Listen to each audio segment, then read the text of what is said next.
안녕하십니까. 춘천에서 전해드리겠습니다. 주말 사이 강원도에서는 코로나19 확진자 12명이 발생한 가운데 오늘은 현재까지 강릉에서만 외국인 10명이 확진됐습니다. 강릉시는 오늘 외국인 노동자 10명이 추가 확진됐다고 밝혔습니다. 이로써 강릉 내 외국인 노동자 가운데 확진자는 86명으로 늘었습니다. 강릉 집단 감염 여파로 도내 일주일 평균 하루 확진자 수는 18.3명을 기록 중입니다.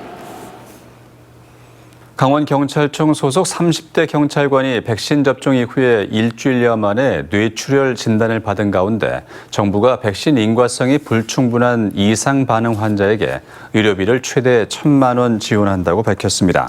보건당국은 오늘 브리핑을 통해 백신 접종 이후 중증 질병이 발생한 사례 가운데 백신 인과성을 인정받지 못한 경우 오는 17일부터 의료비를 지원할 예정이라고 밝혔습니다. 지원금은 1인당 최대 1,000만 원이 지급되며 시행일 이전 접종자에게도 소급 적용됩니다. 부동산 투기 의혹을 받고 있는 전 양구 군수에 대해서 강원경찰이 구속영장을 신청할 예정입니다. 강원경찰청은 내부 정보를 활용해 양구 동서고속화철도 역세권 인근에 부동산 투기를 한 혐의로 전직 양구 군수 A씨를 수사 중입니다. 경찰은 A씨에 대한 압수수색을 벌여 구속영장을 신청했지만 검찰의 요구에 따라 보완 수사를 거쳐 이번 주 중에 구속영장을 재신청할 방침입니다. A씨는 재임 당시 토지를 구매해 단독주택을 짓고 거주 중이며 이후에 주택 인근이 동서고속화철도 양구역 부지로 최종 확정됐습니다. 강원도 감사위원회가 개발지구에 땅을 가진 공직자 가운데 투기 의심자가 없다고 발표하자 시민단체가 비판 논평을 냈습니다.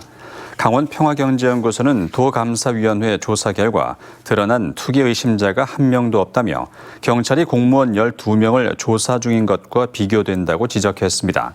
또 앞서 레고랜드 감사에서도 고위 공직자에게 면죄부를 주고 알펜시아 공짜 골프가 불거진 강원개발공사에 대한 감사를 포기했다며 감사위원회를 해체하거나 전면 개편해야 한다고 주장했습니다. 지난 주말 홍천과 철원에서 산림 2천여 제곱미터를 태운 가해자가 10대들로 확인됐습니다. 산림당국에 따르면 어제 1시 반쯤 홍천군 남면 시동리의 산에서 불이 나 시초류 2,000제곱미터를 태우고 40분 만에 꺼졌습니다. 조사 결과 12살과 13살 소년 3명이 라이터를 이용해 불장난을 한 것으로 드러났습니다. 또 어제 오후 5시 40분쯤 철원읍 화지리에서 발생한 산불도 13살 소년 3명의 불장난으로 시작된 것으로 파악됐습니다. 민주주의와 민생, 사회 공공성 실현을 위한 강원 지역 연석회의가 국가보안법 폐지를 요구하며 10만 명의 국민 동의 청원에 나섰습니다. 연석회의는 오늘 강원도청 앞에서 기자회견을 갖고 73년 전 일제의 치안유지법을 근거로 만든 국보법이 지금까지 이어져 오고 있다며 이런 반통일 분단 악법은 폐지돼야 한다고 주장했습니다. 특히 문재인 정부가 들어선 이후에도 아직까지 별 움직임이 없어 악법 폐지를 위해 10만 명의 동의 청원에 나선다고 밝혔습니다. 소방 장비 구매 과정에서 특정 업체와 계약하도록 특혜를 준 혐의를 받아온 김충식 강원도 소방본부장이 직위 해제됐습니다. 소방청은 지난 7일자로 강원도 소방본부장에게 대기 발령 조치를 내렸다고 밝혔습니다.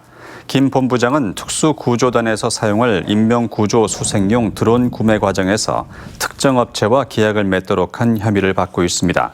한편 경찰은 소방본부 직원들을 불러 조사를 벌였으며 특혜 혐의를 수사 중이라고 밝혔습니다. 강원도가 오늘 춘천 스카이 컨벤션에서 소부장 프로젝트 업무 협약식을 가졌습니다. 소부장 프로젝트는 소재 부품 장비 기업의 기술 자립과 국산화, 수출 확대 등을 지원하는 사업으로 춘천과 원주, 강릉, 양구 등 7개 시군이 협력해 최대 1억 5천만 원씩 14개 기업을 지원합니다. 이와 함께 강원 스타기업 인증서 수여식을 열고 매출 규모 25억 원 이상, 400억 원 이하인 기업 가운데 15개를 선정해 강소기업으로 성장할 수 있도록 지원하기로 했습니다. 지금까지 춘천이었습니다.